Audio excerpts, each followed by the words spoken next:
Shalom, kita bertemu lagi di Yohanes bab yang ke-8 ayat 12 sehingga yang ke-20. Tajuknya Yesus adalah terang dunia. Kita baca dari ayat yang ke-12 itu. Maka Yesus berkata pula kepada orang banyak, katanya, "Akulah terang dunia. Barang siapa mengikut aku, ia tidak akan berjalan dalam kegelapan, melainkan ia akan mempunyai terang hidup." Yesus mengajar kita bahwa Dia adalah terang hidup. Terang, hidup, dua perkara yang berbeza. Apa itu terang? Apa itu kehidupan? Sebab ramai manusia mencari kehidupan. Mau hidup yang baik, hidup yang bagus, hidup yang kaya, hidup yang sehat, hidup bahagia. Tetapi dia tidak tahu bahwa hidup yang terbaik adalah hidup terang. Hidup terang ini adalah ada Tuhan di dalam kita. Kita dipimpin oleh kuasa Tuhan untuk mengalahkan roh-roh jahat di luar sana yang membawa kepada stres, yang membawa kepada penghancuran keluarga, yang membawa kepada ketidaksempurnaan, yang membawa kepada kekecewaan, roh yang mengikat ketakutan. Semua roh-roh ini boleh berkuasa ke atas kehidupan. Tetapi hidup terang bermaksud hidup di dalam Tuhan. Lalu Yesus Kristus adalah jawabannya. Dialah terang itu. Bila kita percaya kepada Dia, Bapa di surga akan mengurniakan kita Roh Kudus untuk membuatkan hidup kita terang dan kita bebas dari segala ikatan-ikatan roh jahat yang coba menyesatkan, yang coba membawa perkara negatif dalam hidupmu. Karena engkau umat pemenang. Haleluya, puji Tuhan. So kita lihat ayat seterusnya, ayat 13. Kata orang-orang Farisi kepadanya, "Engkau bersaksi tentang dirimu, kesaksianmu tidak benar." Jawab Yesus kepada mereka, katanya, "Biarpun aku bersaksi tentang diriku sendiri, namun kesaksianku itu benar, sebab aku tahu dari mana aku datang dan kemana aku pergi. Tetapi kamu tidak tahu dari mana aku datang dan kemana aku pergi." Haleluya, puji Tuhan. Di sini kita perhatikan ya, Yesus tahu dia datang dari mana dan kemana dia akan pergi. Jadi secara langsung Yesus mengajar semua kita ini. Kalau kita lihat hidupmu, engkau harus tahu apa tujuan hidupmu. Engkau datang dari mana dan harus pergi kemana. Kita datang dari Tuhan, harus kembali kepada Tuhan. Ini adalah tujuan hidup yang luar biasa. Tetapi ramai manusia yang tidak mau memikirkan tentang Tuhan dalam hidupnya. Dia hanya pikir lahir ke dunia ini, cari pekerjaan yang bagus, sara keluarganya, cari duit banyak-banyak. Akhirnya sampai waktunya mati, matilah. Tapi tidak tahu kemana harus pergi selepas itu. Ini adalah roh-roh yang tidak selamat. Roh yang tidak hidup dalam terang. Karena orang yang hidup dalam terang, kita akan dipimpin oleh Roh Kudus. Dan kita tahu hidup ini datang dari siapa, bagaimana kita hidup, dan bagaimana supaya kita berada di jalan keselamatan sehingga kembali kepada Tuhan Yesus Kristus di surga dan hidup bersama Dia di Yerusalem yang baru itu, surga yang baru itu. Haleluya, puji Tuhan. Seterusnya, ayat yang seterusnya kita baca. "Kamu menghakimi menurut ukuran manusia, aku tidak menghakimi seorang pun. Dan jikalau aku menghakimi, maka penghakimanku itu benar, sebab aku tidak seorang diri, tetapi aku bersama dengan Dia yang mengutus aku. Dan dalam kitab Tauratmu ada tertulis bahwa kesaksian dua orang adalah sah. Akulah yang bersaksi tentang diriku sendiri, dan juga Bapa yang mengutus aku bersaksi tentang aku." Maka kata mereka kepadanya, "Di manakah Bapamu?" Jawab Yesus, "Baik aku maupun Bapakku tidak kamu kenal. Jikalau sekiranya kamu mengenal aku, kamu mengenal juga Bapakku." Ya, so di sini kita lihat ya, tadi saya sudah bagi tahu bahwa Tuhan mengajar kita supaya kita tahu dari mana datangnya dan kemana kita harus pergi selepas ini. Selepas hidup di dunia ini, kita akan kembali kepada Dia di surga. Maksudnya dari Tuhan kepada Tuhan. Masalah yang sangat besar sekarang yang membuatkan ramai manusia tidak dapat kembali kepada Tuhan dan berakhir di neraka adalah ya, manusia tidak tahu siapa Tuhan itu.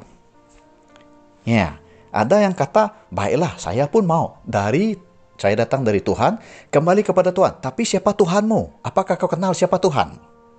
Ini juga menjadi suatu yang sangat bahaya sekali kalau tidak kenal siapa Tuhan. Dan Tuhan, Bapa, Anak, dan Roh Kudus. Dan kita hanya boleh hidup dengan Tuhan di surga melalui Bapa, Anak, dan Roh Kudus, melalui Yesus sahaja. Hanya dalam nama Yesus, karena Yesus sudah beritahu bahwa dialah jalan, kebenaran, dan hidup. Jadi apabila kita hidup di dunia ini, kita sentiasa mencari jalan untuk mendapat kehidupan yang baik. Dan jalan itu Yesus. Kalau kita mencari Yesus, kita akan dipimpin Roh Kudus supaya memiliki kehidupan yang baik, berdamai, diberkati dengan kelimpahan di dalam nama Tuhan Yesus Kristus. Karena dialah jalannya. Masalahnya sekarang, ramai orang manusia yang bersalah, yang merasakan ada beban. Mereka sering mencari jalan penyelesaian sendiri tanpa mencari Tuhan Yesus. Cari Tuhan Yesus. Jalan penyelesaian akan diberitahu oleh Roh Kudus kepadamu. Atau tanpa engkau sedari, Roh Kudus membawa engkau, memimpin engkau, sehingga engkau boleh mengharungi setiap badai, setiap percobaan di hadapanmu. Karena Yesuslah jalan. Dan di sini kita lihat Yesus juga berkata, dia adalah jalan, kebenaran, dan hidup. Maka manusia mau hidup benar. Semua ini kita perlu supaya kita kembali kepada dia di surga. Tapi Yesus kata ada di dalam dia. Oleh itu saudara, kita kena tahu, untuk memiliki jalan keselamatan ini, kita kena hidup di dalam Yesus. Karena dia jalan, kebenaran, dan hidup. Maka apabila kita hidup di dalam dia, kita tidak boleh pimpin dia. Dia yang harus pimpin kita, karena dia Tuhan ke atas kita. Kita bukan suruh Yesus berada dalam kita supaya Yesus boleh tolong lakukan apa yang kita mau. Bukan, tapi supaya Yesus boleh lakukan apa yang dia mau, gunakan tubuh kita sekaligus. Dia akan menyediakan yang terbaik dalam hidupmu. Segala keperluanmu dilengkapi, segala apa yang kau perlu. Dalam kasih karunia Tuhan, dalam kelimpahannya akan memberkatimu. Percaya saja dalam pimpinannya. Anda pasti dipakai dengan luar biasa. Jadi di sini pikiran manusia dengan pikiran Tuhan akan bercanggah. Tapi kalau engkau rendahkan hatimu, Yesus pimpin hidupmu, maka engkau tidak lagi menghiburkan diri dengan cara dunia. Oke? Cara dunia, mereka berasa mau menikmati hidup yang gembira, mau menikmati hidup yang sukacita, mau menikmati hidup yang diberkati, mau menikmati hidup yang macam-macam, ya, yang senang, mewah, dan sebagainya. Semua ini manusia mau. Tetapi saya mau beritahu Anda, kalau Anda mau menikmati ini semua, Anda mudah sahaja masuk ke dalam perangkap iblis. Sebab iblis tahu niat Anda. Ya, jadi bagaimana harus kita berada di dalam terang ini adalah satu. Bila kita tahu Yesus ada di dalam kita, jangan tunggu lama saudara. Sekaranglah waktunya Anda bersukacita. Anda bersukacita bukan karena dirimu, bersukacita karena kehidupan Yesus di dalam engkau.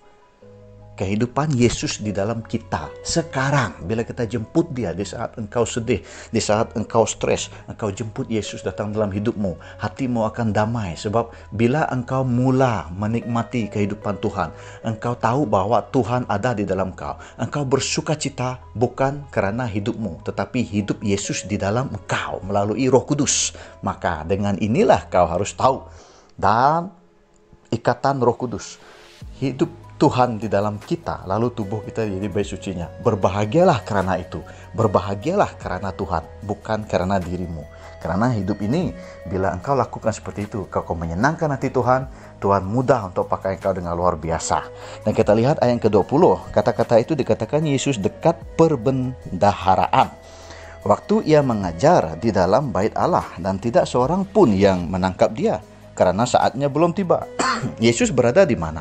Yesus berada di perbendaharaan. Kalau Anda mau tahu apa itu perbendaharaan, perbendaharaan di dalam bait Allah adalah tempat di mana kita meletakkan offering, di mana kita meletakkan persembahan, uang persembahan, pemberian, semua akan diletak di perbendaharaan. Perbendaharaan itu adalah di depan altar.